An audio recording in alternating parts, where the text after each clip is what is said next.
25 sena ilu twaqqaf il-Malta Unborn Child Platform.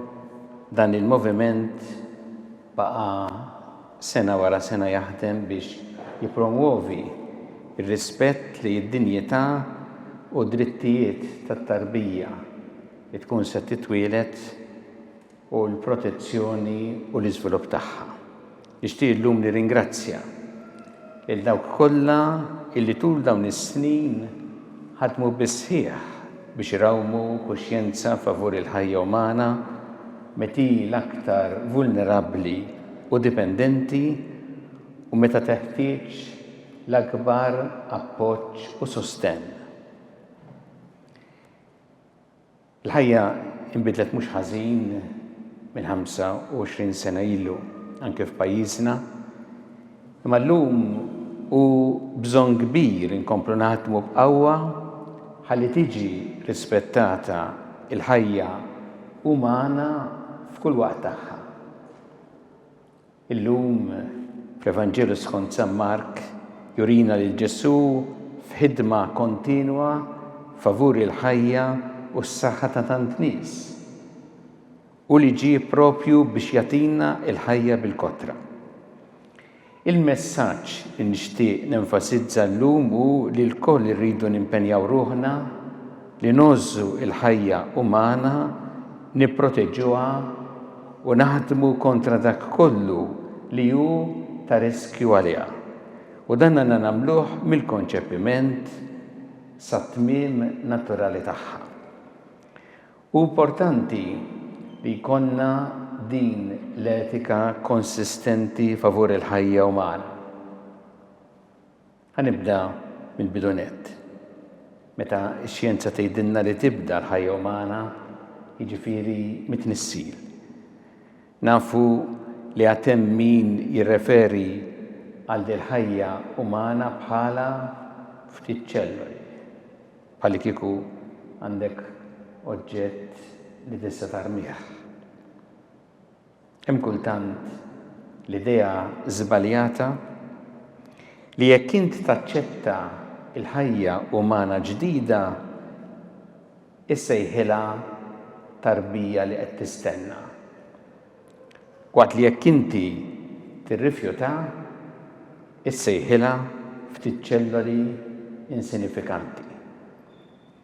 Imma l-ħajja umana qatt ma għandha tiddependi fuq jekk aħna naċċettawhiex jew le, imma fuq id-dinjità intrinsika tagħha. Għalhekk għandna nipproteġuha. U għalina li nemmnu il-ħajja umana hija ġbija ta' Alla dejjem ukoll meta għadha fil-bidu u għadha ma tidhirx jekk mhux permezz ta' ultrasound. Meta aħna mill-bidu nett ikonna l-għoża favur il-ħajja tal-bniedem, imbagħad nistgħu naħdmu bis-serjetà biex dan ikun kriterju ewlieni fl-għażliet tal-ħajja tagħna personali u tas-soċjetà. Llum hawn diversi sfidi f'pajjiżna u mingħajr dan il-kriterju nispiċċaw nagħmlu għażliet li jagħmlu ħsara lilna nfusna u lill-oħrajn. Insemmi l-isfida tad-droga. Sa ftit snin ilu bħala soċjetà konna nitkellmu kontra d-droga għax din tħalli effetti ta' ħsara fuq il-vittmi u fuq is-soċjetà. Llum minn ċertu żmien law xi wħud qasmu d-droga f'dik li ħażina u f'dik li aċċettabbli, anzi li tista' tkun mezz ta' rikreazzjoni. Numru kbir ta' professjonisti minn oqsma differenti kif ukoll assoċjazzjonijiet li jaħdmu mal-vittmi tkellmu u qalu li le din xorta tagħmel ħsara anke mentalment fl-aħħar mill-aħħar se tkun ta' dannu għal diversi persuni u għas-soċjetà. Parir ta' dawn ġie ignorat u s-saw min kontinwament jiftaħar. Isu xi avvanz fis-soċjetà li għandna din il-mewġa tan-nies jirrekraw ruhom dal-mod. Li jistgħu anki jwaslulek id-dar bil-modur u tiġi f'pakketti attranti koloriti.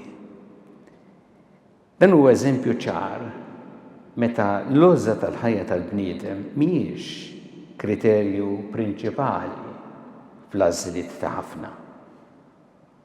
Min ibati? Mhux biss dawn il-persuni li meta jgħaddu s-snin jispiċċaw vittmi, imma wkoll il-vittmi tal-vittmi. Is-soċjetà kollha tbati.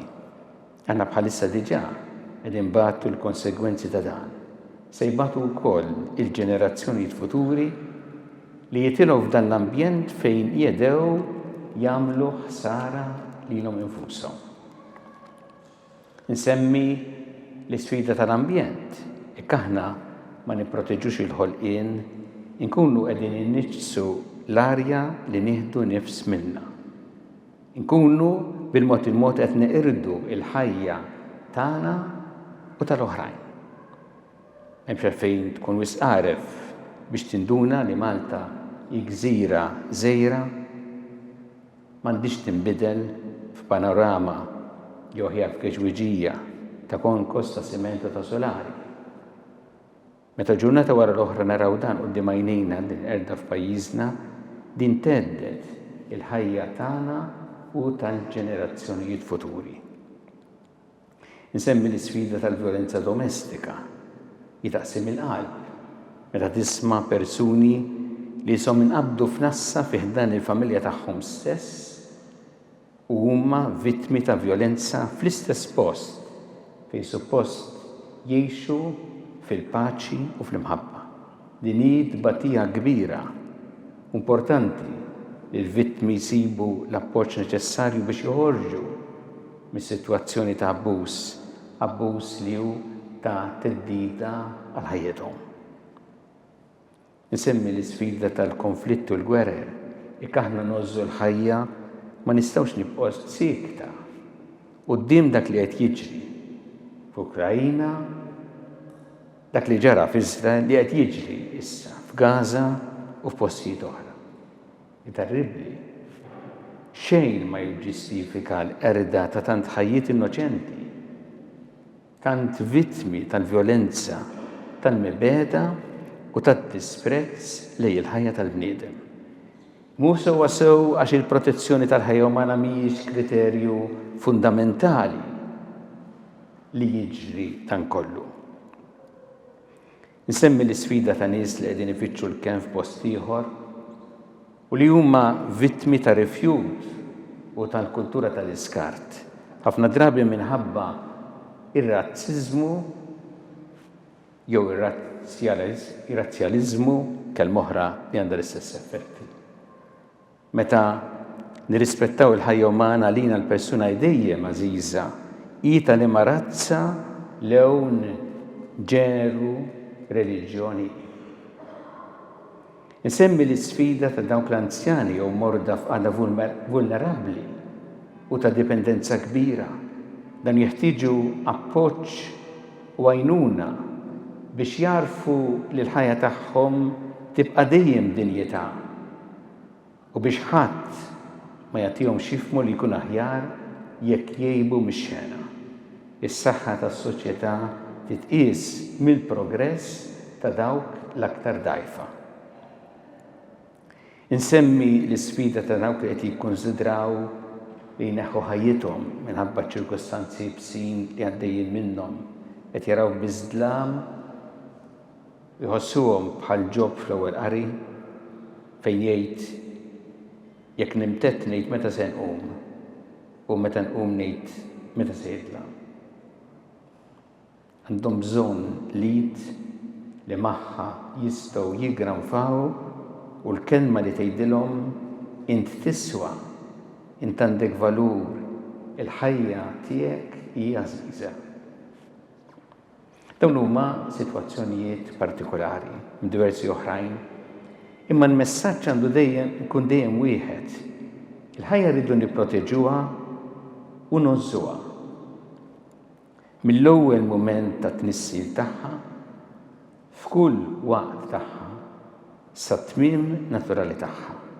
Il-mument li nagħmlu eċċezzjoni f'xi waqt inkunu qegħdin nintroduċu teddida l-ħajja mhux biss ta' xi ħadd imma tagħna lkoll. Nitolbu llum li dejjem ikollna din l-etika konsistenti favur il-ħajja u li dejjem nozzu il-ħajja bl-imħabba.